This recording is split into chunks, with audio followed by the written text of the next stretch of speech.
I'm Angie. And I'm JP. And welcome to Liberty Online, A place to check out or catch up on the message series from Liberty Church Thetford. Well, we are in the second part of the message series called Godspeed. So check out this message from last Sunday's Liberty Speed service. How's everyone doing? You can answer quietly, you're not allowed to shout out, they're the rules. So you're doing good. All right, let's do a thumbs up. Who's doing all right? Most thumbs are up in the room for people at home. Hello, everyone at home. Everyone say hello. Hello, everyone at home. So we are into this series called Godspeed. And so week 2 out of 4, we're doing the whole of September for these speed services. The concept of Godspeed. And if you missed it last week and you didn't catch up online, that's cool. I'm just going to literally for about not even a minute run you over what we talked about last week. And the word Godspeed, and we talked about what that meant. And it's an old word, like a 15th century word. And it means this. Godspeed means may God prosper you on your journey. It's like our way of saying goodbye now. It's saying, may God prosper you on your journey. That we want God to prosper us on our journey of life. And essentially what we ended up saying last week, we got to the point where I said to you and talked about this idea that if we want to receive God's speed, that is his prospering us on our journey of life, we must go at God's speed. Receive God's speed by going at God's speed. And then we looked at a little tiny bit of scripture from the Apostle Paul, Galatians 5:25, that says this, and I said this, I love the way it's put. It says, since we live by the Spirit, if you believe in Jesus and who he is, his Spirit dwells within inside you. Since we live by the Spirit, let us keep in step with the Spirit, like you're doing some sort of dance on Strictly Come Dancing, keeping in step with that Spirit. And so that's what we talked about last week. But for the next 3 weeks, we're going to cover essentially the traffic light system.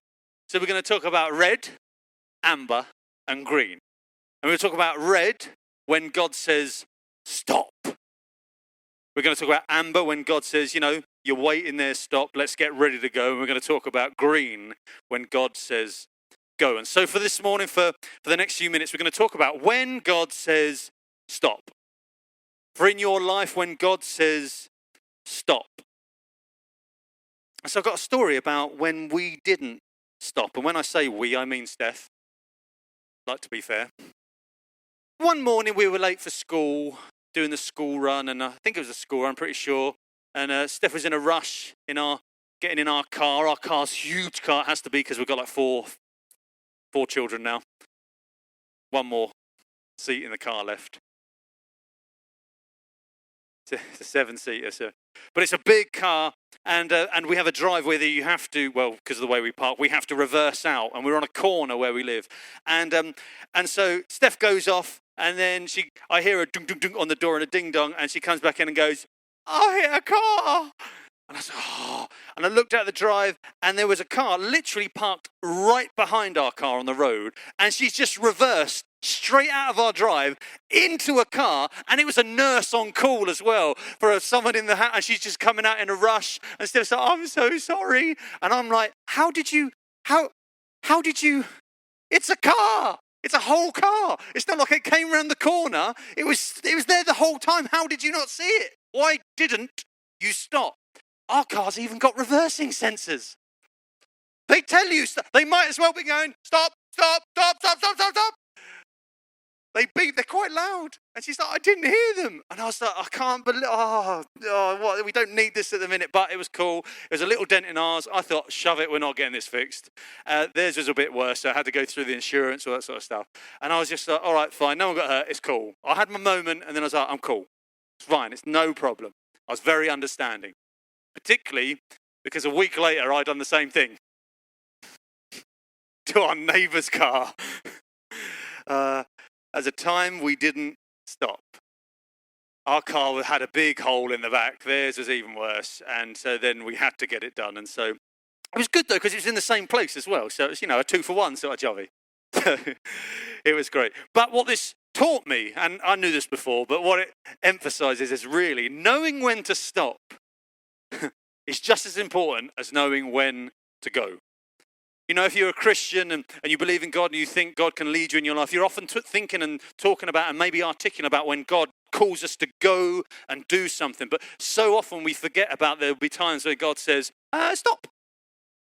when God says stop. And I think knowing when to stop, even in everyday life, even if you're not a Christian, even if you don't believe in God, you can relate to this concept that knowing when to stop is just as important as knowing when to go. And there are many stories in the Bible of when Jesus on many occasions said, "Oi, stop!" And that's how Jesus spoke. It was sort of an Aramaic, Thetfordian.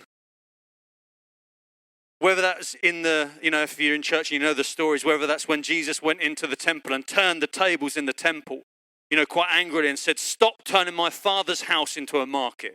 He was saying, "Stop it." I wouldn't have been wanting to annoy Jesus that day. Or when it was when he was just about to get taken by the soldiers to be taken away to be crucified, when Peter, one of his best buds, cut off the guard's ear. And Jesus said, "Oi, Pete, stop, quit it, that's enough." Or it was when Jesus told, imagine this, he told mourning parents whose child had just died, and they were wailing and they were crying out, and Jesus said, "Stop wailing." He went on to heal that person, which is great. They brought back to life. But imagine just in that moment, especially if you're one of Jesus' followers, one of his mates, you're telling a couple who are crying and wailing for their dead child to stop crying. And even that, he said, "Stop, because I've got something else coming. You need to stop that now to see what's about to come." He said, "Stop grumbling." He said, "Stop judging on appearances." He says, "Stop doubting to other people." So often Jesus said, "Stop." There's a great story that I like in Matthew 8, where he's out on the water on a boat. And it says this, Matthew 8, 23 to 27 says this. "Then Jesus got into the boat and started across the lake with his disciples. It says, suddenly a fierce storm struck the lake. It came out of nowhere by the looks of it, with waves breaking into the boat. When Jesus, it says this, but Jesus was sleeping. He was having a kip. He was knackered. He'd done a lot of walking around, done a lot of ministry.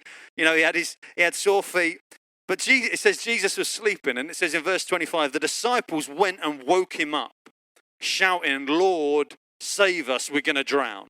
So this isn't just, it's a bit choppy out. They thought they were going to die. And so they woke Jesus up and said, "We're going to drown. Please save us. Do whatever. We know you're awesome. Do what you do." And it says, I love the way Jesus responded. It says in verse 26, Jesus responded, "Why are you afraid?" If I was a disciple, I'd be writing a list there. Well, firstly, look at the wind. Can you look at the wind? I'm not sure. "Why are you afraid? You have so little faith." Then he got up. Check this. He got up and he rebuked the wind. Imagine, he was telling the wind off. He rebuked the wind and the waves, and suddenly there was a great calm. Essentially, Jesus said, "Stop." In other translations, it says that Jesus said, "Be still." And it says, the disciples were amazed. "Who is this man?" they asked. "Even the winds and waves obey him." Imagine that. Even the winds and waves have to stop when Jesus says stop. What about for our life? Because this is a cool story, but the thing is, Jesus forced the storm to stop. But he won't force you to stop anything. Because stopping is a choice. Stopping is so often a choice. And we think about that in our cars. If you're just driving down the road and take it out of gear and let it coast, it will come to a stop by itself. But so many things in our life are more like a car rolling downhill, where if you do nothing, it will just carry on forever. It's a passive thing. It's like a car rolling down a hill. If you have to stop, you have to apply the brakes. You have to do something active to stop. Stopping is a choice.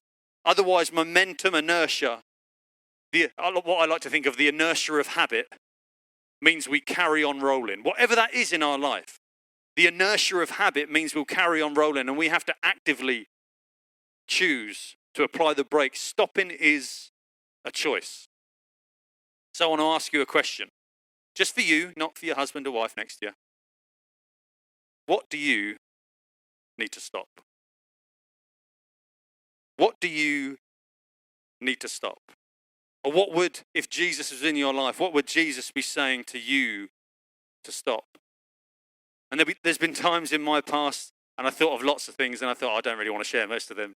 But I know times in my life where I felt God lead me to stop drinking. From a young age, I used to drink quite a lot. Growing up, we were in a family that done that sort of thing, and it became not an issue, but it was something that wasn't healthy or good in my world. And so for a time, I chose that I need to stop doing that, just for now. Not forever, but just for now. There was a time when I needed to stop playing rugby. One, because it was slowly breaking me one body part at a time, but because there was different priorities in my life and I needed to spend time with my family. So there was a time in my life where I felt God saying, that's it, stop for good, and I still want to go back.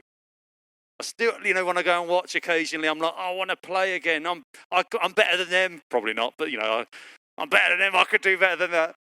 And I want to start again, something that I've already stopped. For me, I was talking to my wife Steph about it the other day, and even our friends. We went out for breakfast, and like for me, something that I know I need to stop, and and not for reasons for me, but for other people. I need to stop talking about politics.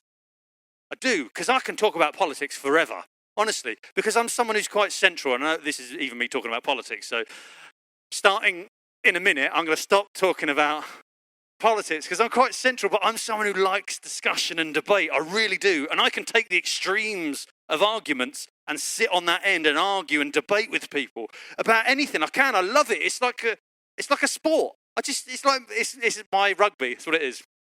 Just less injuries.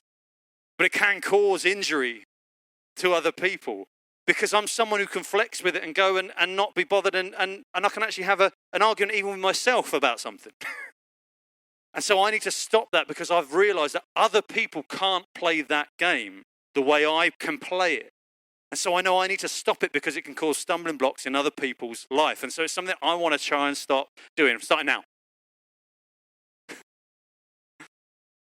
But for you, what is it for you? There are things in your world that maybe God would be gently leaning in and saying, hey, that's time.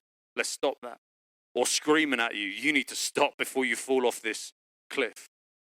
Maybe for you, it's to stop living in the past, either for carrying guilt for something you've done or for blaming either someone else or yourself for something. Maybe for you, it's to stop worrying like Jesus tells us not to, or stop gossiping, or stop judging other people. Or maybe it is a bad habit that you need to stop.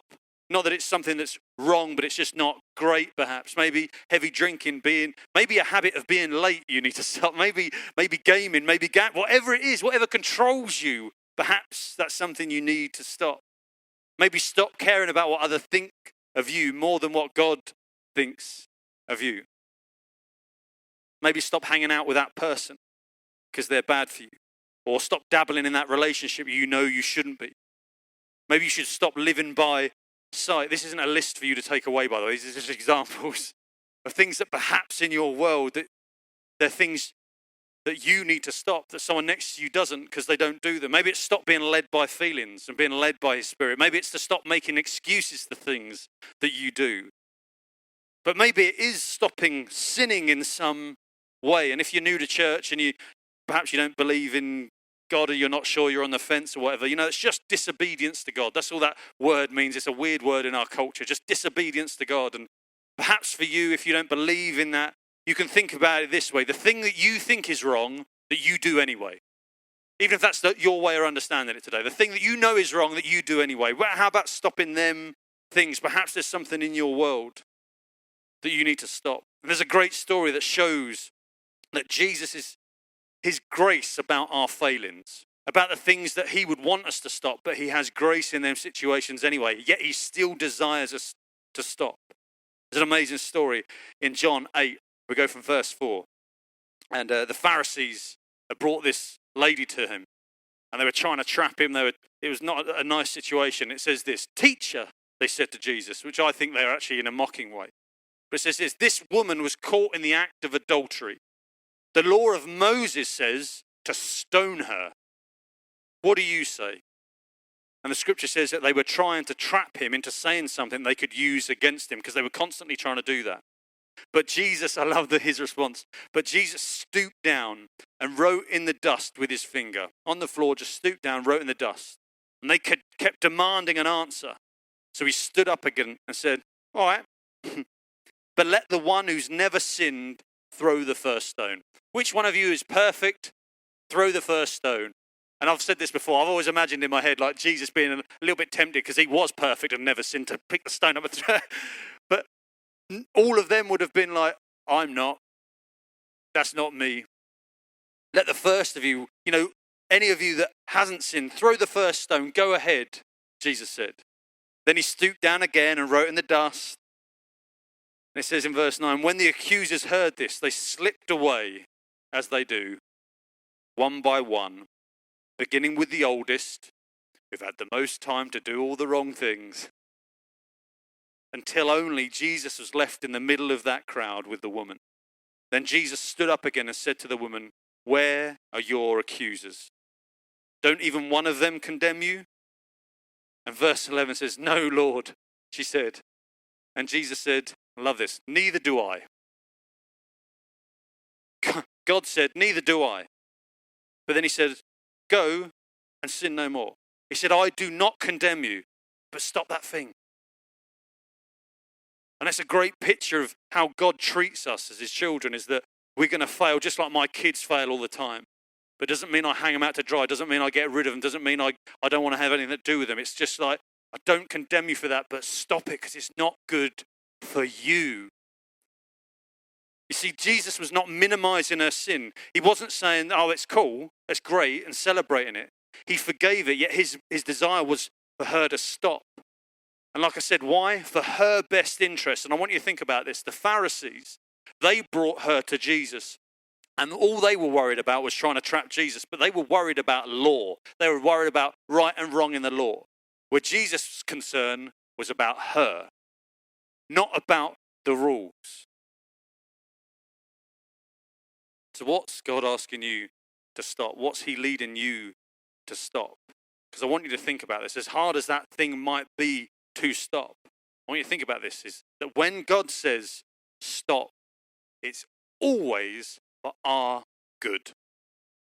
When God leads you to stop whatever that thing is in your world, and it doesn't have to be sin, it can be anything, just something that's not great for you at this time. When God says stop, it's always for our good, because he is a good Father.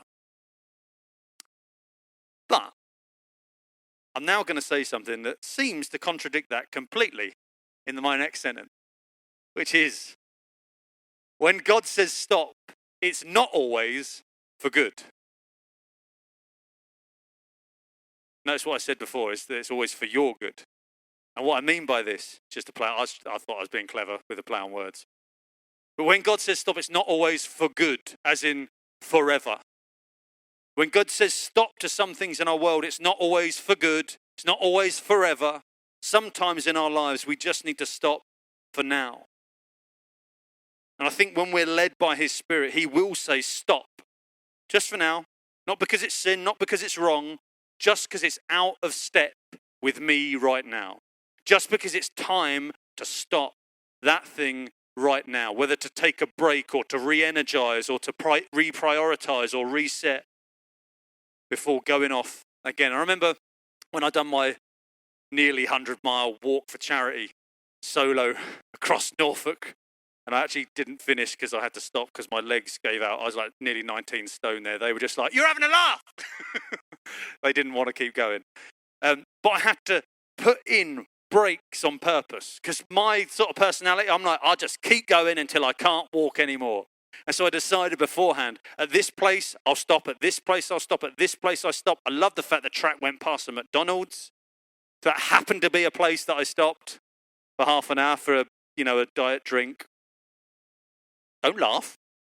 Did have a diet drink just with my big tasty and large fries and McFlurry and apple pie. Times 2, they're on offer. But I had to do that, otherwise I'd burn out. And sometimes God's the same with us. He'll tell us to stop because it's for our good, because otherwise we won't finish the end of our journey. And I didn't on that occasion anyway. But, Paul instructs us to enter our Sabbath rest, as a reflection of God resting on the Sabbath during creation on the seventh day.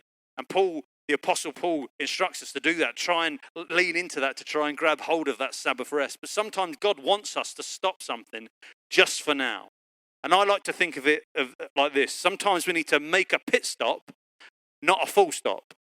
There'll be things in your life that you'll feel God, you don't know why, but God's going to want you to stop. And you're like, but it's not wrong. I'm allowed to do it. But God's like, just take a pit stop, just like the racing cars that go around now. And I find it amazing. Glenn loves the motor racing, the F1 and is there F2? Why F1? There's F2 as well. Just F all the way up to 500, is it? But I don't get it. I think it's boring just watching cars go around. But what I do find amazing is the pit stops. That is the best part of the whole thing. Not because that's where most of the crashes happen. That's not what I'm talking about. I'm talking about the speed that they can change wheels. They can't do that at Thetford Tyre and Exhaust. They take like 30 minutes for one tyre. And so, I'm not dissing them. They're great up there. And so, that's the best bit. But in them races, as highly tuned and amazing as them cars are, they do need to stop sometimes. They do need to pit stop. And just like you, as amazing as you are, like a Formula One car, you will need to take pit stops sometimes to refuel or change your tyres or pull that little thing off the screen of their helmet. Do they still have that? Like the fly removal thing? There's a great example in the Bible, and I'm nearly done, of when Jesus essentially had predicted and pulled off his own death and resurrection. And it was witnessed by hundreds of people. And then he says to his disciples, go and make disciples. And so the disciples were like, okay, let's go. You know, because essentially any dude who can predict and pull off his own death and resurrection and you witness it, you're just like, I'll do whatever you tell me to do. And so they were like, let's go. But Jesus said before, he said, stop. He said, this is what you're going to do. You're going to go out, but before, stop. Not forever, but just a few days. Let's read in Acts 1, 4-5. It says this, on one occasion while he was eating with them, he gave them this command. Do not leave Jerusalem. Check this, but wait. Wait for the gift my Father promised, which you have heard me speak about. For John baptized with water, but in a few days you will be baptized with the Holy Spirit. He said, I've got this great job for you, this purpose that you're going to go across the world and preach this gospel and go and make disciples. And they're like, ready, steady. And he was like, but stop, wait. So for 3 years, the disciples had been going 100 miles an hour. It must have been just crazy living around Jesus. And they just had a traumatic event of the crucifixion. They had the elation of Jesus raising from the dead. They had the energizing message as well from Jesus to go into all the world and make disciples. It's like ready, steady, stop. That's what it was like. It was like ready, steady, stop, and wait a few days. Stop for a while. Wait just for now. And sometimes we must stop for now so we can get in step with his Spirit. And that's essentially what they were doing here. Getting back in the rhythm. It's like getting back in rhythm when you're out of time in a dance, you know, because some of you are great dancers. But if you're a discotheque, now if you're clubbing and they've got a bad DJ who does a really bad transition like Kaylee did this morning on the tracks. Didn't want to bring that up. Tony's laughing at her though, behind his mask. But like when the DJ's done a really bad mix and it's not in time, you then have to readjust your dance to get in time with otherwise you look stupid for the whole next song. And it's the same with these guys. They had to wait to get back in step with the Spirit of God and how he was moving. And remember, we receive God's speed by going at God's speed. So before the disciples could walk out their purpose in life, they had to stop and wait. And what for? Arguably the most important event in history, where God's Spirit comes to dwell in those who believe. The very thing that made their mission possible, in fact, without which they would have failed. So as I close today, I want to ask you the two questions again. Is what do you need to stop? Just for now? And what do you need to stop? Full stop. I want you to think about that for your life. To be in step with the Spirit, like Paul says, is what do you need to stop? Just for now. What are the things in your world that you need to stop just for now? And what are the things that you know you need to stop that Jesus is leading you to stop in your world? Full stop. And we're going to close up this message over the next 2 weeks as we talk about the amber light of getting ready and waiting to go, and then the green light of actually God calling us to go as we continue this series of Godspeed. Amen. We hope you're enjoying this series as much as we are. And if you want to join in live, then why not pop down to the Carnegie Room, Thetford next Sunday at 10:30 a.m. And make sure you find me or Angie and give us a COVID air high five. Or if we don't see you then, we will see you here on Liberty Online next week.